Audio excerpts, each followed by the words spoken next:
Vanessa Cade had spent 12 years turning a failing logistics startup into a company worth 9 figures, and she'd done it by trusting numbers over instinct. That morning she had exactly 40 minutes before a merger call and one errand standing in the way, picking up a repaired watch from Harlow and Sons, the jewelry store her late father had trusted for 30 years. She told herself she'd be in and out in 5 minutes. The shop was small and warm, lit by soft gold light bouncing off glass cases. An older couple argued gently over an engagement ring. A young clerk polished a display with a cloth. And near the far wall, seated on a bench meant for waiting customers, sat a man in a paint-splattered gray hoodie, his boots caked with dried plaster. Beside him, a girl of about 6 sat swinging her legs, drawing on the back of a receipt with a stub of pencil, a stuffed rabbit tucked under one arm. Vanessa barely registered them. A painter killing time with his daughter, waiting on something small, a cleaning, a battery, a cheap repair.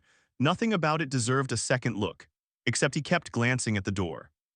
Not nervously, rhythmically like a metronome, every 8 or 9 seconds. His eyes swept the security camera in the corner, the emergency exit behind the counter, the reflection in the glass case in front of him. Then back to his daughter, a small smile, and the cycle began again. Vanessa frowned faintly and looked away, telling herself she was imagining things. She wasn't given time to think further. The front door slammed open hard enough to crack the glass panel. 2 men in ski masks stepped in, one already raising a handgun toward the ceiling. Everybody down. Now the shot cracked into the ceiling tile, and plaster dust rained down as the room dropped into screaming chaos. The older couple hit the floor. The clerk froze behind the counter, hands shaking above her head. Vanessa sank down beside a display case, heart slamming against her ribs, watching the scene through gaps in the glass. Only the painter didn't scramble. He eased himself down slowly, deliberately, and pulled his daughter close without a flicker of panic crossing his face.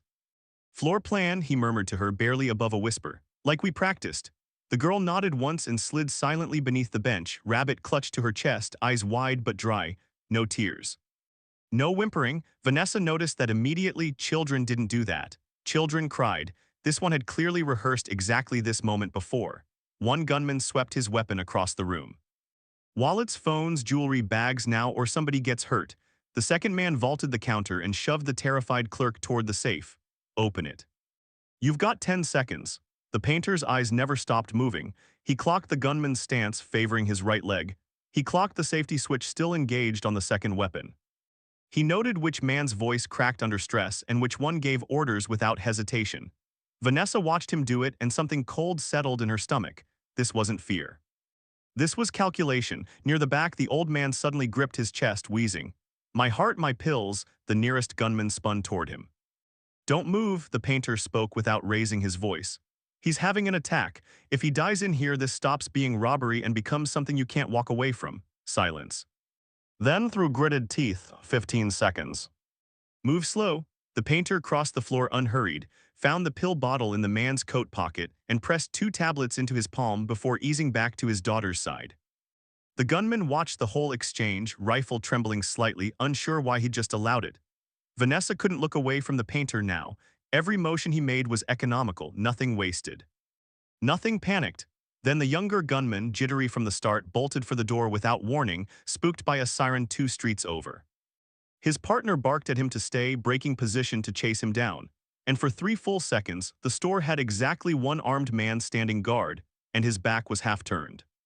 The painter's eyes flicked to his daughter beneath the bench. She gave the smallest nod like she already understood. He moved. It wasn't dramatic. It was fast and precise. A step, a grip on the wrist, the weapon twisted skyward as a shot buried itself harmlessly in the ceiling. The gunman crashed backward into a display case, glass exploding across the floor. The painter kicked the fallen weapon away, dropped a shoulder into the man's chest, and had him pinned before he could process what had happened. "Stay down," Vanessa yelled to the terrified clerk, pulling her behind the counter as the second gunman came sprinting back through the door, weapon rising. The painter was already moving, using a support column for cover, closing the distance before the man could aim. A sharp strike to the wrist sent the second gun clattering across the tile. One more move, an arm pinned behind the back, a knee driving the man to the floor, and it was over. Sirens grew louder outside. Red and blue light bled through the cracked glass door. Officers poured in seconds later to find both gunmen already restrained, and a room full of stunned, unharmed customers. Vanessa's legs were still shaking as she walked over to where the painter knelt, checking his daughter for any sign of fear. The girl threw both arms around his neck. "You said it'd be okay," she whispered. "It was, wasn't it?" he said, gently brushing plaster dust from her hair. Vanessa found her voice. "Who asterisk are you?" he exhaled, glancing down at his daughter before answering. "I spent 6 years in an army reconnaissance unit. After my wife died, I put in for discharge. Figured my daughter didn't need a soldier for a father. She needed someone who came home every night." Vanessa looked at him, at the paint-stained hoodie, the dust on his boots. The girl still holding tight to his neck, and felt something rearrange itself in her understanding of the word asterisk, ordinary asterisk. A week later, Harlow and Sons held a small gathering to thank everyone who'd been in the store that morning. Reporters who caught wind of the story tried to get the painter on camera. He declined every interview, every offer of a reward, standing instead near the back with his daughter's hand in his.